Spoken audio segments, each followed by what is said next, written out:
Eu volto a conversar com o juiz federal Antônio José de Carvalho Araújo, vice-presidente da AJUF da 5ª Região, e com a auditora Maria Lúcia Fatorelli, coordenadora nacional da Auditoria Cidadã da Dívida. Doutor Antônio, a PEC, ela tem várias inconstitucionalidades, né? Quais seriam aí as principais?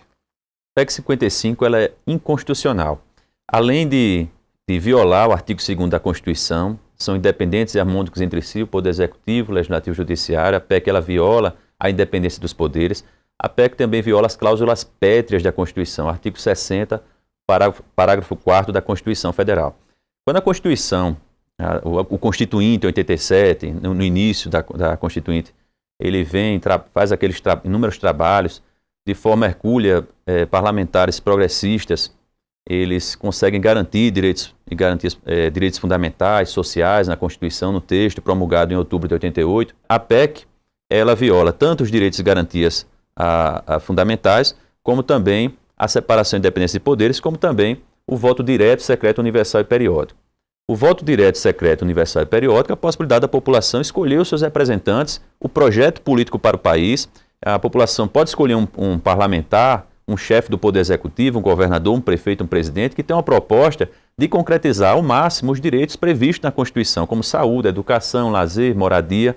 Isso é um direito da população. A partir do momento que a PEC ela cria esse limite, congela esses valores, o voto do povo fica enfraquecido, o voto fica sem viabilidade, sem credibilidade. Qual é o parlamentar, o executivo, ele vai poder prometer o quê?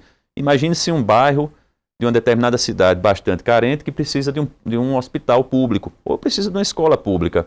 O povo tem o direito de escolher um representante que vá concretizar aquilo dali. Eu cito também o exemplo dos protestos de junho de 2013 no país, protestos que movimentaram o país, em que a população, em suma, pediu mais saúde, mais educação, até rotulando, não é só por 20 centavos, é por saúde, por educação, por direitos sociais que a população precisa. E a partir do momento que a população quer isso daí, vem a limitação dos gastos. A limitação dos gastos que acaba sendo inconstitucional por ferir o voto direto, secreto, universal e periódico e também os direitos e garantias fundamentais.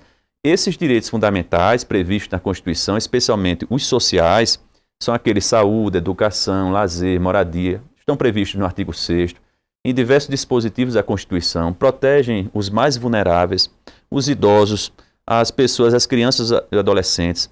Então, se a PEC ela congela os gastos com saúde, com educação, ela acaba violando os direitos e garantias fundamentais. A gente está num país com graves desigualdades sociais.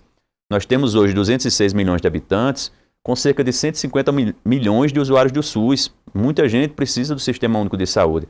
Além disso, nós temos 45,6 milhões de pessoas com deficiência que precisam do atendimento público, precisam da prestação do serviço público, precisam desde o serviço, ainda mais com o Estatuto da Pessoa com Deficiência, recentemente aprovado no país, precisam de condições de estrutura, tanto de uma calçada para um cadeirante, como também de transporte, diversas questões que exigem gastos públicos. Temos 45 milhões de estudantes da rede pública no país, pessoas que precisam da rede pública. Então, são muitas pessoas. A perspectiva daqui a 10 anos é de termos cerca de 220 milhões de habitantes. Num país que uma concentração de renda é gritante, é alarmante a concentração de renda do país. Então, as pessoas, uma porcentagem pequena, concentra a grande riqueza do país, enquanto a população ela acaba tendo que ser refém dessa situação e precisa dos serviços públicos. É a única forma da gente garantir o mínimo, porque a meritocracia no país, ela precisa partir do pressuposto que as pessoas têm um mínimo de condições igualitárias para poderem trabalhar, para poder estudar, para poder ter uma saúde pública, questões básicas da população e fundamentais. Por isso que a PEC 55 ela é inconstitucional. E há alternativas, né, Maria Lúcia, para manejar aí esse orçamento, né, que não é essa PEC, né? Quais são elas? Não, de forma alguma. Veja bem, ao invés de cortar recursos que deveriam se destinar a essas áreas essenciais, como o doutor Antônio acabou de dizer, nós deveríamos estar discutindo nesse momento no país, por exemplo, uma reforma tributária. O Brasil tem potencial arrecadatório imenso. Porque deixa de tributar os lucros, deixa de tributar remessas de lucros para o exterior, deixa de tributar as heranças, as fortunas.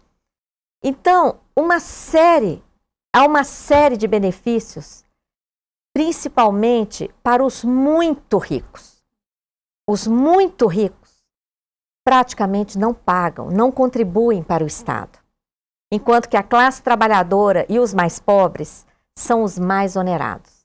Mais de 60% da carga tributária brasileira incide sobre o consumo. De tal maneira que um mendigo que recebe umas moedas e vai comprar um café com leite e um pão, ele está pagando imposto. Ele está pagando contribuições embutidas ali naquele lanche que ele foi fazer. Se ele consegue ir ao supermercado e comprar um pacote de macarrão, ele vai pagar o mesmo imposto embutido naquele macarrão do que um milionário.